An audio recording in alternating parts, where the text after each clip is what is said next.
Hey everybody, how you doing? Today I'll be talking about the movie The Sleeping Car. And this is I would say like a horror comedy movie, I would say. Set in like it came out like in the early 90s, like beginning of the 90s. Maybe it was shot in 1989, at least in the 90s, but even though it came in the 90s where it stated for IMDb, it does have it does have that 90s vibe anyway. Um the movie starts off with this guy making out with this woman and the train ended up crashing. And this guy, I believe he was the conductor, he was able to escape, and he just got mad. And then years after, we get this college student that goes to this class, and he met this beautiful girl that he liked it. And he also lives in the train where the accident happened.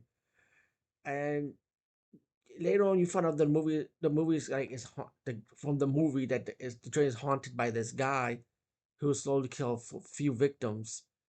Now, I'm gonna be honest with you. I was hoping we get that '90s horror energy that we all know growing up during that era, watching horror movies from different eras. Like especially if you were from the late '70s like me, so you live out the '80s, you watch off the '80s, '90s, and even before that. But still, around those decades.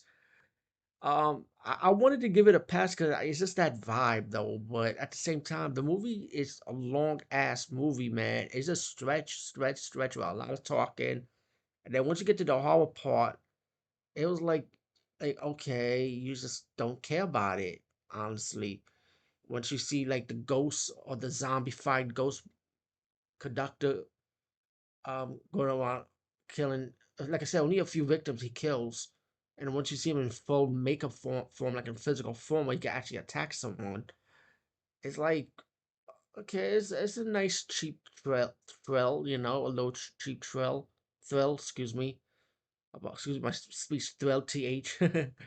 But all of the movie just drags and drags, and you just don't even care for the ending, or just don't even care what's going on. Even with the acting. And the lead actor is David Norton. If you know David Norton, you know who he is. He's a good actor. But I wasn't feeling him in this movie though, and the cast of characters around him. There's some actors actually you may recognize by looking at their face, but still, it didn't even save the movie for me, man. And even like I said, even with the horror elements, it's just I guess because it dragged too long, and maybe we should have more victims for him to kill the zombified conductor. But I don't know, man. I don't think it would have saved this movie, man. And even when you find the plot twist with how the conductor actually did die, it's like like again, you just don't care. You just don't really give a crap about this movie. So the sleeping car is pretty much a movie that will put you to sleep. It lives up to its title, in my opinion. Anyway, over and out. Peace.